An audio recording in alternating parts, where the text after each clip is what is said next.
Hello and welcome to Talking Tudors, a fortnightly podcast about the ever-fascinating Tudor dynasty.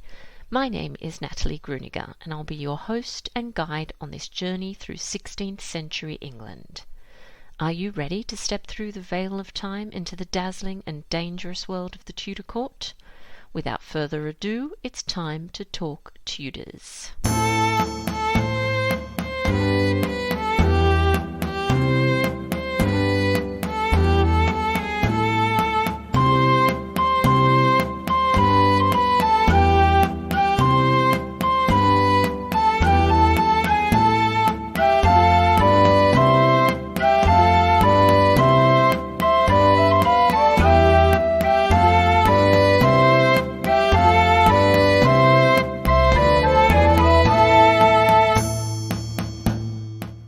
Hello everyone, welcome back to another episode of Talking Tudors. I'm your host, Natalie Grueninger. Thank you so much for joining me today. As always, I'd like to start by acknowledging and thanking the wonderful listeners who continue to support my podcast on Patreon, and extend a heartfelt thank you to everyone who's taken the time to rate and review the show. This really does make a difference. If you love the podcast and you never miss an episode, I invite you to join the Talking Tudors patron family. Visit patreon.com/talkingtudors for more information.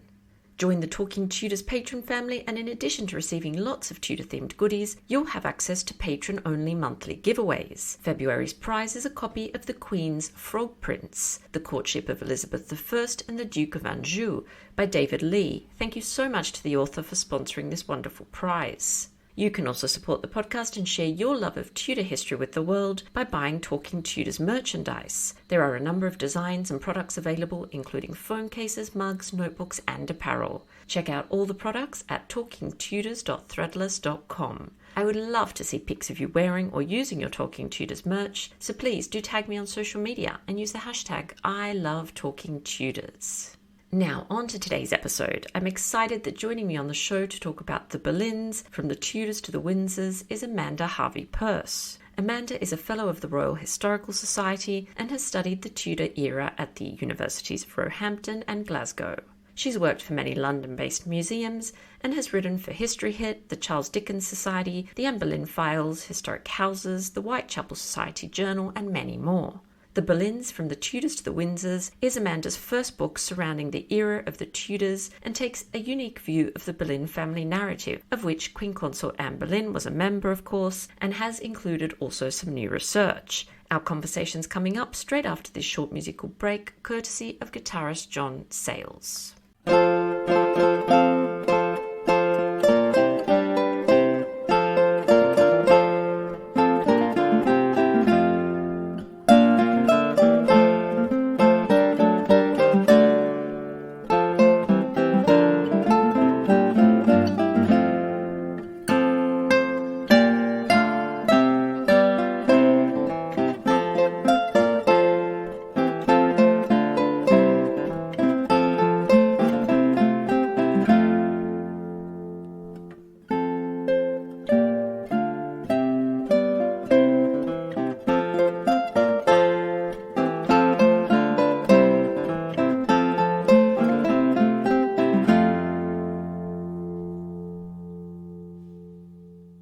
Welcome to Talking Tudors, Amanda. How are you? I'm very well, thank you. How are you? I'm well, thank you. I'm excited for our conversation about the Boleyns, as always. So let's start with you just introducing yourself to our listeners and just telling us a little bit about you and your background. Right, okay. Well, first of all, can I say thank you very much for having me? It is an honour to speak about my book on your podcast. First of all, my name is Amanda Harvey Purse. I am a Fellow of the Royal Historical Society. I have studied the Tudors in various different forms, in various different ways, and on various different university courses. I have worked with many London-based museums. I have been a researcher for many historical TV programmes. I have written for History Hit, the Charles Dickens Society, the Anne Boleyn Files, Historic Houses, the Whitechapel Society, and many more. I have written many books previously on the Jack the Ripper case of 1888, covering the lives involved within it, including the lives of the ladies that sadly passed away by the unknown hands of this killer, the policemen, the doctors, the witnesses, even the lives of the photographers who took the well-known mortuary photographs attached to this horrid crime. Through this, I've been able to work with many societies to help remember these important lives of the people that passed away, including a plaque for Catherine Eddowes, a suggested victim of Jack the Ripper, that is in the City of London today. I have worked with trying to get a headstone for Inspector Edmund Reed, the inspiration behind the TV show Ripper Street in Herne Bay in Kent. The Boleyns from the Tudors to the Windsors is my first book surrounding the era of the Tudors and takes a unique view of the Boleyn family narrative, of which, quite famously, Queen Consort Anne Boleyn was a member of, with brand new research. Fantastic, so exciting. But have you always been a fan of the Boleyns, or what inspired this work? Well, what starts it off, I have this little list, or this ever-growing list of people from the past that I find so interesting that I just have to write a book about them. What normally happens is I find this little nugget of information about them and my brain goes, ooh, that's interesting. And my brain continues to say that until I write a book about them. Not trying to give my age away here, but Mary Boleyn has been on this list for well over 20 years. And yes, I know I could have written a book purely on Mary and perhaps Mary and her sister Anne, but I wanted to do something more for Mary. So I chose to write about one of the reasons why I feel she is so special. She's special within her own person, she's special within the Boleyn family unit, but she's also special in her standing in history. Without her, famous people wouldn't have come to be. And maybe we could take this idea a little bit further and think, well, if those historical people didn't exist, would historical events have happened? Lettice Knollys and her son is an ideal sample with that. So this is really the idea behind the book. It's a conversation piece. Hopefully it'll get us all talking about Mary Boleyn, that perhaps she wasn't the quiet, weak, meek link of the Boleyn family that is so often portrayed. For her, perhaps she was more than a mistress to kings, and perhaps she was more than a comparison to her sister Anne. At a time when we can question history, how we've been taught history, maybe it's time to have a conversation about Mary Boleyn, about the person she was and who we may have missed out on getting to know. Well, that's what I'm hoping for anyway. So you've obviously done a lot of research in order to complete this book. So when do the Boleyns first pop up in the records, or as far as you know? Wow, quite interesting. Although the title of my book is The Boleyns from the Tudors to the Windsors, my book starts in the 1200s, where they're first recorded. This is with John Boleyn, and he's recorded in the Walsingham Abbey records. This brings us to the village of Sale in Norfolk, where the Boleyns are essentially farmers. But they're quite interesting farmers even back then. By the 14th century, they were gaining wealth, but they didn't always pay their debts back. They were taken to court quite a few times for theft. And they were even taken to court for ploughing over the lines of their lands to make their lands look bigger. But with each generation marrying well, by the 15th century, more fortune and importance in Norfolk beckoned. Hence, for example, why they're quite well remembered in the local church of Sale. They became lords of a manor. They bought Brixlin, the suggested birthplace of Mary, George and Anne. They gained connections with Cambridge University. They became MPs. They were even able at one point to lend King Henry VI money to fund his wars with France. Then roles like the Knight of the Garter, Mayors of London and Chancellors followed, which of course led the way for the famous Tudor Boleyns we know so well. Absolutely. They sound like an interesting lot, even from early on. That's fantastic. They do.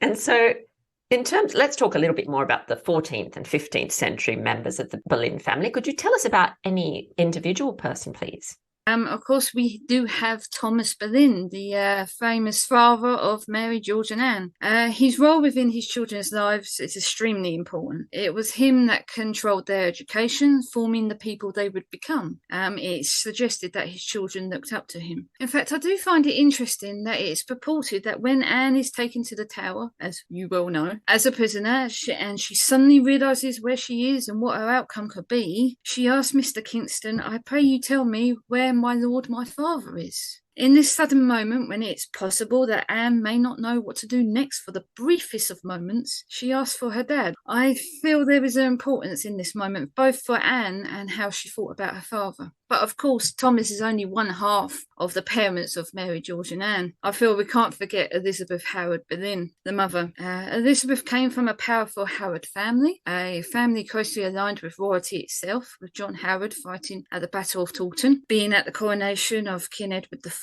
being treated well by that king and his queen by giving 7 yards of green velvet and then making him a lord. Elizabeth's father was the second Duke of Norfolk. He later becomes the Earl of Surrey. He too fought with King Edward IV at the Battle of Barnet, which restored the king back to the throne. Elizabeth herself had good education. She could certainly speak French, something that may have stood her out with Thomas, as he could speak languages as well.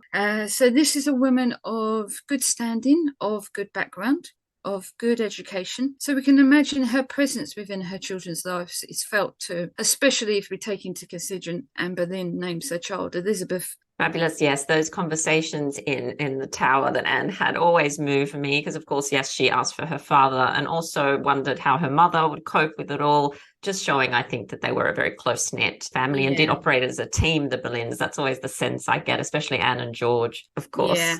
2 peas in a pod, those two. So I know you moved on and looked at some of the 16th century members of the Boleyns, apart from just the Boleyn family as well that we know, the more famous ones. So do you want to tell us about some of those that you feature in your book? One of the ladies in the book that takes up quite a chunk of the book because of her importance is Mary's granddaughter, Lettice Knollys. She's often described almost as a third wheel in the love relationship between Queen Elizabeth I and her favourite Robert Dudley. But I'm not sure if that's a true description. Looking at this relationship from Lettice's point of view, I'm not sure she would have seen herself truly as the third wheel. The fact that both Lettice and Robert must have had some idea of the trouble they would have been in, one by marrying without permission, and two for Robert to have married at all, and yet they still do it. Lettice is not just Robert's mistress, but he chose her to be his wife. It does seem to suggest that they may have been in love with each other to have risked so much. Then we have their married life. Lettice, although away from court, lived as Robert's wife in Robert's homes, such as Leicester House in London, where she gave birth to Robert's son, and where he made sure that she had the best doctors to help her. She lives in the luxury Robert's career could offer the couple, with having over 150 members of staff. When their son passes away on the 19th of July, 1584, the 41st anniversary of Mary Boleyn's own death, Robert's courtier mask drops. He leaves Nonsuch without permission, without telling the Queen, and rushes to be beside his wife. It's often said that in times of crisis, the true nature of a person is revealed. This act and the way it's done could suggest the true love Robert had for his wife. He even gets angry with people at court, especially with the Queen, for showing him kindness after the death of his son, but only William Cecil showed kindness to Lettice, as Robert writes to Cecil thanking him for his kindness. Upon Robert's death, he gives the Queen a set of pearls, ones that are purported to be seen wearing by Queen Elizabeth in her famous Armada portrait. But for Lettice, he makes her a wealthy widow. He describes her as the most dear, beloved wife. It is interested in this purported great love triangle. It is Lettice that is buried with Robert, and Queen Elizabeth got buried with her sister instead. With the words of Lettice that she was buried with, written by the husband of Lettice's granddaughter. In her youth, that has been darling to the maiden queen, till she was content to quit her favour for her favourite. Ringing in her ears, I can't help but wonder if Robert's love for the Queen wasn't always completely true, and whether at the point of marrying Lettice, real love that there had been for the Queen changed for an act of Tudor courtly love instead. You know, normally when we think of the Boleyns, it ends in the 16th century, but of course you've gone a little bit further in your book. So tell us about the later history of the Boleyn family. What other descendants did you research and write about? Well, one of the real treats for me was actually writing about Richard Boyle, the famous architect This was a real treat for two reasons. Firstly, Richard had visited Venice in Italy, and I'm always amazed when researching anyone who has visited Venice how much that city changes them. I really want to go. It's fantastic, by the way. I was just there, and I can highly recommend it. Oh, right. Okay. I'm very jealous. For example, when Princess Louise, Queen Victoria's daughter, visited there, it seemed to renew her spirit, and the artwork she made there is truly beautiful. I would suggest that if anyone gets the chance to visit the Royal Archives at Windsor, do not miss Princess Louise's artwork of Venice. However, for Robert, he arrived in Venice. He has a career all set for him for music. He leaves loving the Palladian style of the architecture of Venice is famous for, and he comes home as an architect. The second reason I find researching Richard Boyle a treat for me is that I love historical buildings. All the history, all the little secret attachments that meant something all those years ago but mean nothing now, so people walk past them, never knowing the secret codes, symbols, riddles that can unlock the past. I love all that. I'm very much a Dan Brown fan, Da Vinci Code and everything like that. So to write of a man that has designed many of the famous buildings we know today, like Chiswick House, Burlington House and Westminster School, was something truly special. Also, for me, Richard Boyle stands out a little in this book, as most of the relations of Mary Boleyn have a connection in some way to royalty, to the royal courts, even if we travel through the centuries and eras. Richard, however, is not a courtier. He's a musician and then he's an architect. So he shows us the creative side of the Boleyn family instead. However, if we look closely, we can still find comparisons to his Tudor counterparts. Richard has completed a few commissions before designing Westminster School, but these were within his own family. Now he needed a commission from outside of his family, proper paid work. But instead of starting small and aiming higher, Richard was ambitious. He aimed high straight away. Not only was Westminster School a huge commission to undertake, but he would be running up against well-known architects such as Sir Christopher Wren. Richard was ambitious enough to try and skillful enough to gain what he wanted. For me, that can describe a few Tudor Boleyns we know so well. Absolutely. And I was just thinking as you were speaking that interest in music, of course, and that talent in music, of course, runs through the earlier Boleyns as well. And the love of building and architecture. Anne was, of course, a huge fan of architecture and building, and inspired Henry's love of building so many different places. So that's really interesting that it seems to have gone down the line. I love that. So you know what, Amanda, a question I see all the time is, are the Boleyns related to the current royal family? So can you answer that question for us, please? Well, if they weren't, the title of my book wouldn't make sense, would it? Exactly. But one of the interesting aspects for history for me as a historian is how often, like you say, history repeats, and it seems to be so in tune with itself. For example, the normal Boleyn family narrative can focus on Anne Boleyn for obvious reasons, and because that it can be described as Anne gave the family their biggest rise, but also their biggest failure with the ultimate demise. But the Boleyns would have one final hurrah in Queen Elizabeth I, the Glorious Gloriana, and the Golden Age. However, is that the complete narrative, which is the whole idea of my book? Mary Boleyn literally gives us the same thing. Anne gives us Queen Elizabeth I, Mary gives us Queen Elizabeth II. However, with Anne's Elizabeth, the story ends with her. The Tudor age ends with her, and so really does Anne's story. With Mary's Elizabeth, albeit we have to wait a lot longer for it, it doesn't end with her. Mary's bloodline, Mary's DNA, is in King Charles III, in his children, in his children's children, and in so many different ways as well. So with this in mind, can we say that the Boleyn's final hurrah was with Queen Elizabeth I? Or can we suggest that it's in fact now, in the time that we're living in today? And if we can suggest this, then this fact doesn't come from Anne, the star of the family, the person we all expected it would have done. It comes from Mary instead. If this isn't a good example of we should never judge the quiet ones, for they can ultimately surprise us, and so in turn be an inspirational story, I don't know what does. Keeping all that in mind that you've just said, what do you think then are some of the greatest triumphs and tragedy of this extended family?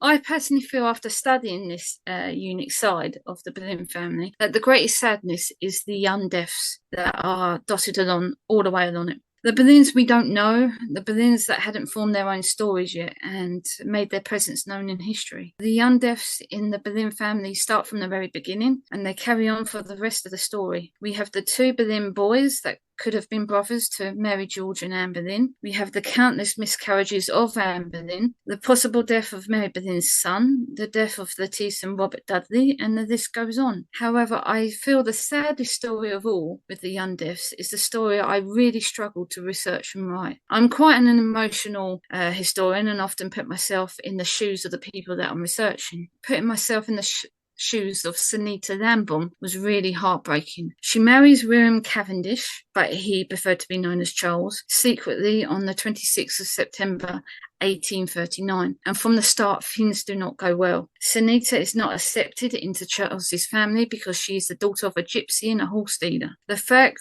that this was made clear to her is that they married in secret and that her father had to hide his profession on the wedding certificate. After the wedding, Charles goes back to Oxford to complete his studies, leaving his wife alone in London, living under her maiden name and only occasionally being visited by her husband. Each time this happened, Sunita fell pregnant, gave birth and sadly lost each child. Her father then becomes ill. He gets moved into an asylum where he passes away in a building that is now Bethnal Green Library in London. When eventually Charles's family are told of the marriage, the couple is disinherited and they have to find their own way in the world. But to fit in with her husband's social circles, Sunita feels she needs to take a drastic step.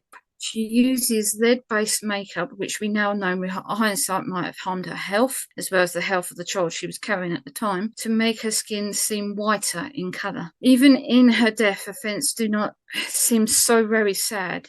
She may not have known she was ill, believing that she may have been pregnant again, as the symptoms are very similar. Sadly, she was not pregnant. She had a blockage in her intestines and would pass away from this. We often talk today of mental illness, and I can't help but wonder if Sunita privately suffered from this too. It's hard to imagine someone going through all what she did in such a short period of time.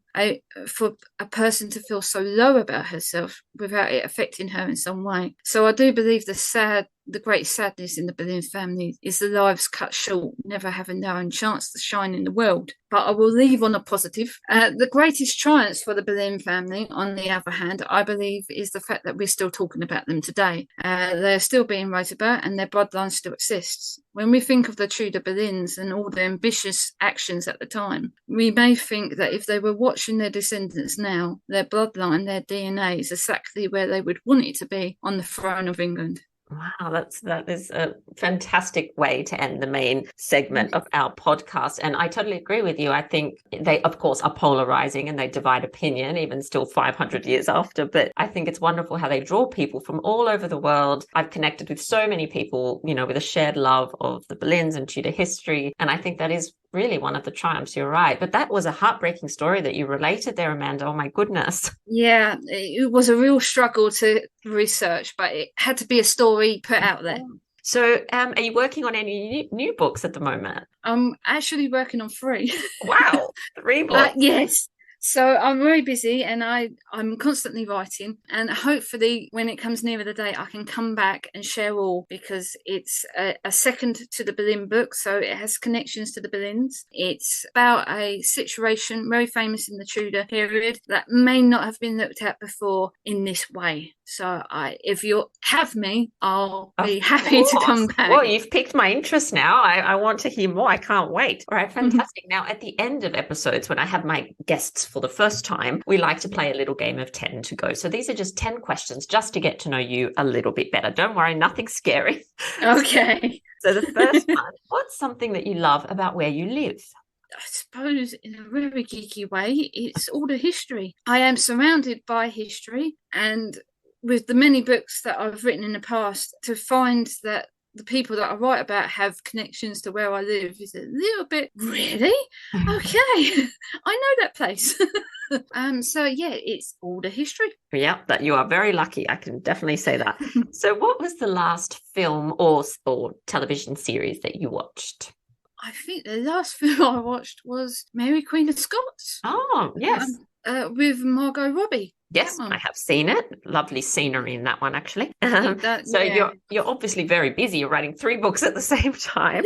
So what do you do to relax and unwind a little bit? Well, I quite famous have 3 cats that everyone knows about, and they keep me entertained, and they keep me busy, and they keep me calm. So I would say my cats. And what about a favorite holiday destination for you? Oh, that's easy.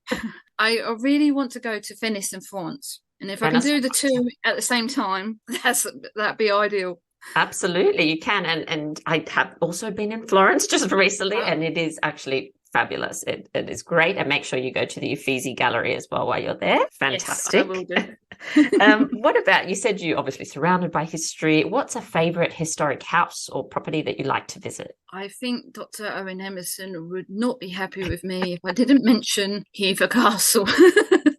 Wow. Hever Castle has this unique ability, being in the rolling hills of Kent, to be so calm and beautiful, even without all the history of the Boleyn family. So to spend a couple of hours in the gardens and look over the lake, it is very beautiful. I agree with you. It's wonderful. What is an ideal Saturday night for you? What do you like to do? If I say write a book... You can say that if that's your ideal way of spending it. Yeah, that would be the ideal.